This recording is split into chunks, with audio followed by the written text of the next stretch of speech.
అందరికీ నమస్తే. సుప్రీంకోర్టులో 10 మంది ఎమ్మెల్యేలకు సంబంధించిన విచారణ జరిగింది. కొంచెం ఆ విచారణ చూస్తే 10 మంది ఎమ్మెల్యేలు డేంజర్ జోన్లో ఉన్నారనిపిస్తుంది. ఎందుకంటే సుప్రీంకోర్టు కొంచెం హైకోర్టు అయినా అంతే పద్ధతిగానే చేస్తారు కదా, కొద్దిగా పద్ధతిగానే నడుస్తున్నట్టుగా అనిపించింది విచారణ మొత్తం కూడా.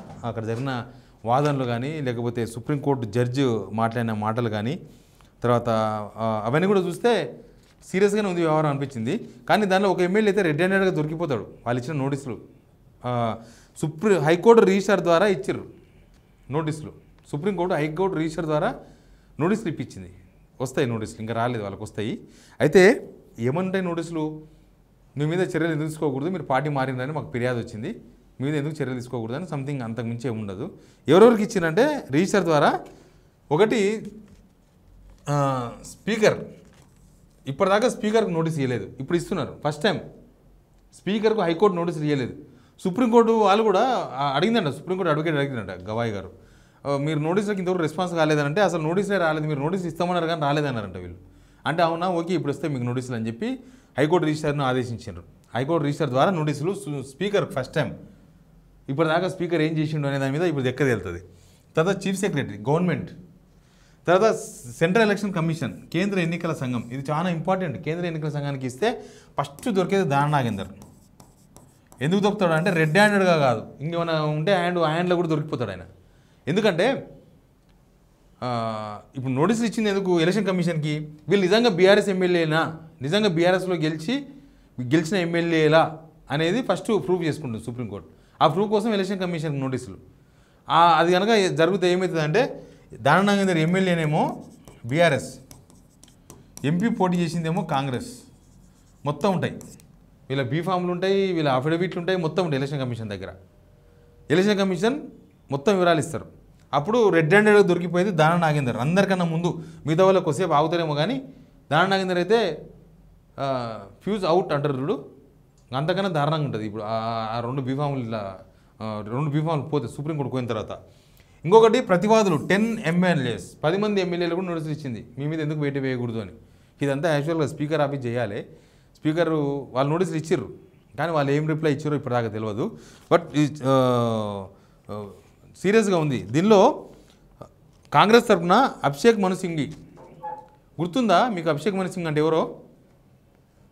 ఆయన మన రాష్ట్రానికి సంబంధించిన మనిషి కాదు, కానీ తెలంగాణ కూడా ఎంపించేసిన, రాజ్యసభ ఎంపించారు ఆయనకి. అప్పుడు వీళ్ళు ఏం చెప్పారు తెలుసా? కాంగ్రెస్ వాళ్ళు మన రాష్ట్రం తరఫున గలం ఇప్పుతాడు. ఆయన ఇప్పటిదాకా గలం ఇప్పలే, నోరిప్పలే, కన్లిప్పలే, ముక్కిప్పలే, ముడ్డిప్పలే. ఆయన మన రాష్ట్రం తరఫున ఏమీ మాట్లాడలే ఇప్పటిదాకా రాజ్యసభలో. అభిషేక్ మను సింఘ్వి ఏం మాట్లాడలే, జస్ట్ మన ఎమ్మెల్యేలు ఓట్లు వేసారు. కాంగ్రెస్ అధిష్టానం ఏం చెప్తే ఇక్కడ ఎమ్మెల్యేలు అదేగా చేసేది. వీళ్ళకు మనసు ఉండదు, వీళ్ళ మనుషులు గారు, వీళ్ళకు హక్కులు ఉండవు, ఏముండవు కాంగ్రెస్లో. డైరెక్ట్గా అధిష్టానం కూర్చో అంటే కూర్చోవాలి, లేవంటే లేవాలి, అట్లాంటి పరిస్థితి. అందుకే అభిషేక్ మను సింఘ్వి ఓటేశారు. ఆయన తెలంగాణ తరఫున ఓటు నోరిప్పలే, కానీ కోర్టులో ఈ 10 మంది పార్టీ మారిన దొంగల తరఫున నోరెత్తిండు. పార్టీ మారిన దొంగ ఎమ్మెల్యేలు వాళ్ళ తరఫున ఆయన అక్కడ వాదనలు. తర్వాత ముకుల్ రోహిత్కి, ఆయన కూడా సీనియర్. ఇదంతా నిమిషాలకు పైసలు తీసుకుంటారు వాదనలు. వీళ్ళ తరఫున వాదన తరపునికే మన డబ్బులు వాడుతారు. మనం ట్యాక్సులు కట్టి గవర్నమెంట్కి ఇస్తాం కదా, గవర్నమెంటే బొక్కబోర్లో పడదు అప్పులయ్యి, కానీ వీళ్ళకి అడ్వకేట్లకు డబ్బులు మన పైసలు ఇస్తారు. 22 లక్షల రూపాయలు మొన్నే రిలీజ్ చేశారు. అది ఎన్ని రోజులకు, 1 విడతక 2 విడతలక ఎన్ని ఇయరింగ్లకు తెలియదు. మన పైసలు ఆ 22 లక్షలు పెడితే మంచిగా మనం వాడలలో రోడ్లు వేయచ్చు, లైట్లు వేయచ్చు, లైట్ బుగ్గలు పెట్టవచ్చు. పేదలకైతే ఒక గుడిసెలో ఉండేళ్ళకైతే కనీసం ఒక 22 లక్షలతోనే కనీసం ఒక 5-6 మందికి ఇల్లు కట్టియచ్చు. రోడ్ల మీద ఉండి పాపం అన్నమో రామచంద్ర అంటున్న వాళ్ళకు కనీసం ఆ 22 లక్షల రూపాయలతోనే సంవత్సరం అన్నం పెట్టచ్చు. కానీ ఈ దొంగలకు వాదించడానికి ఖర్చు పెడుతుంది ప్రభుత్వం. రైట్, వాళ్ళు ఏం చెప్తారంటే ముకుల్ రోహిత్కి అనేదైనా జస్టిస్ నారిమన్, అంటే అప్పట్లో పాత జడ్జిమెంట్స్ ఏమున్నాయి ఎమ్మెల్యేల విషయంలో అనేవి చెప్పబోయిందంట. చెప్పబోతే జస్టిస్ గవాయ్ గారు ఒక కామెంట్ చేశారు.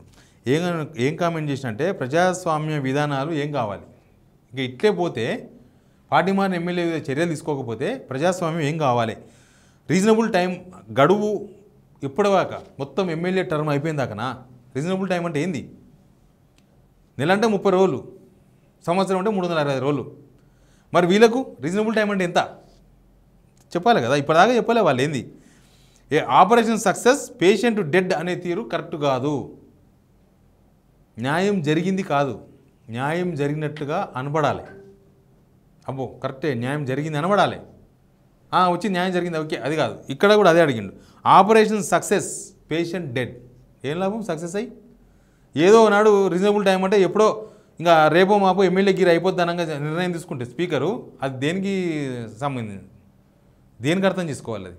అదే ఆయన మాట్లాడినారు. ఇక బీఆర్ఎస్ తరఫున అడ్వకేటు వీళ్ళు కావాలని లేట్ చేస్తున్నారు, కావాలని డిలే చేస్తున్నారు. మేము సంవత్సరం క్రితం ఇచ్చిన కంప్లైంట్, మేము లోక్సభ ఎలక్షన్స్ ముందు కంప్లైంట్ ఇచ్చినాం, లోక్సభ ఎలక్షన్స్లో కూడా పోటీ చేసిండ్రు, దాంట్లో డైరెక్ట్గా పోటీ చేసిండు. కడియం శ్రీఆర్ లాంటి వాళ్ళు వాళ్ళ బిడ్డలను వేరే పార్టీకి వెళ్ళి పోటీ చేయించి ఆ పార్టీలను ప్రచారం చేసిండ్రు. ఇవన్నీ జరిగినాయి. సరే వీళ్ళు ఈ 10 మంది అంటే మేము దేవుని కండ వాళ్ళు కప్పుకున్నాం, ఏమేం చెప్తారో సుప్రీంకోర్టులో కూడా దుష్యంత్ సినిమా చూపిద్దామని ప్లాన్ చేశారు, మీకు తెలుసు కదా. సుప్రీంకోర్టు దొరకొద్దనే ఈ మధ్య కాలంలో కాంగ్రెస్ మీటింగ్లోకి వస్తలేరు. కాంగ్రెస్ కండవాళ్ళు వాళ్ళ కాన్స్టిట్యూన్సీలు ఫ్లెక్సీలు ఉన్నాయి.